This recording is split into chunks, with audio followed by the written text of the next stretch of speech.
जय श्री माता, श्री आदिशक्ति माता, श्री इंद्रा देवी माँ की जय।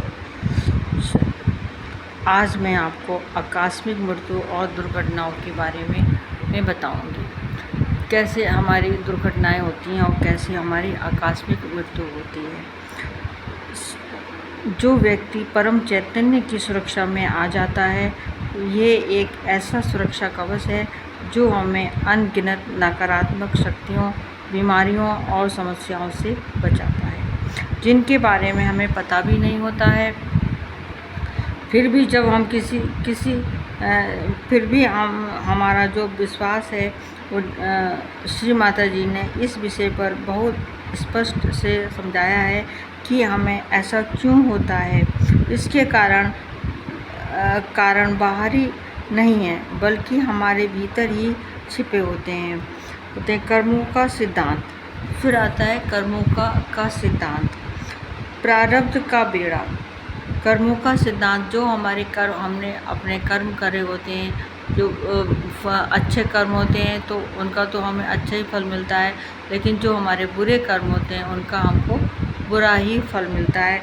तो उसके बारे में बताया है श्री माता जी ने कि बार बार उन्होंने हमको समझाया है कि सहयोग में आने के बाद हमारे जो बुरे कर्मों का एक बेड़ा जो होता है उसका हिस्सा जल जाता है। श्री माता जी फिर सुनिए, समझिए। सहयोग में आने के बाद हमारे बुरे कर्मों का एक बेड़ा हिस्सा जल जाता है। कुंडलिनी माँ एक करुणामयी माँ है की तरह हमारे कर्मों के बोझों को हल्का कर देती हैं। लेकिन कुछ कार्य प्रारब्ध होते हैं। प्रारब्ध का मतलब होता है शुरू होना या आरंभ होना।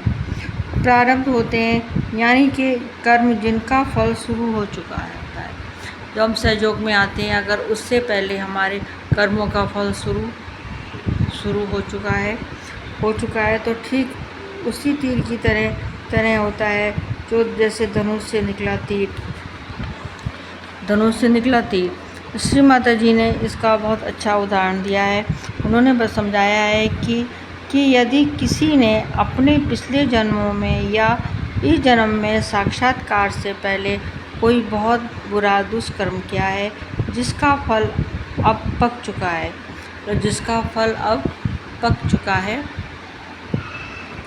मतलब अब उसको भोगने का समय आ गया है, तो पक चुका है तो उसे भोगना पड़ सकता है।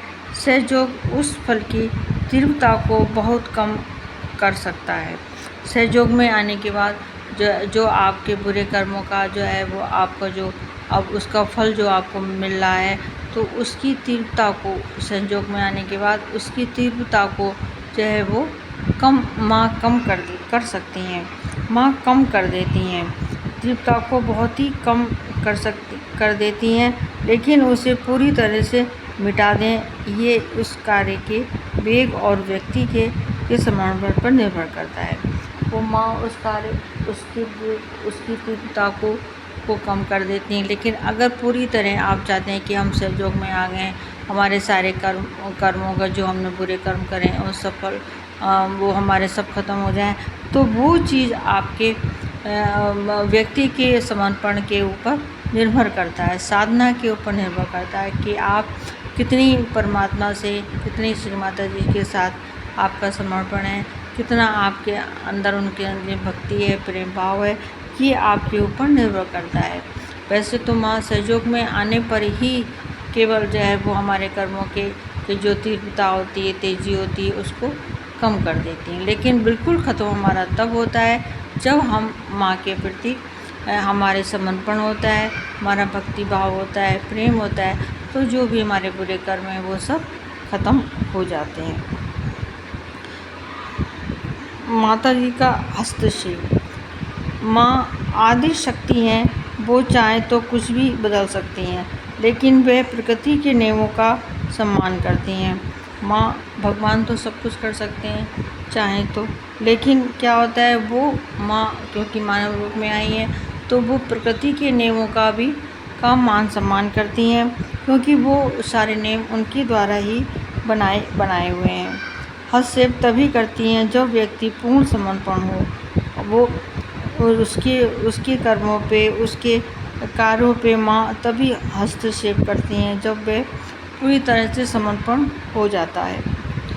उसका हृदय बिल्कुल शुद्ध हो और वह पूरी तरह से सहज की मर्यादाओं में हो।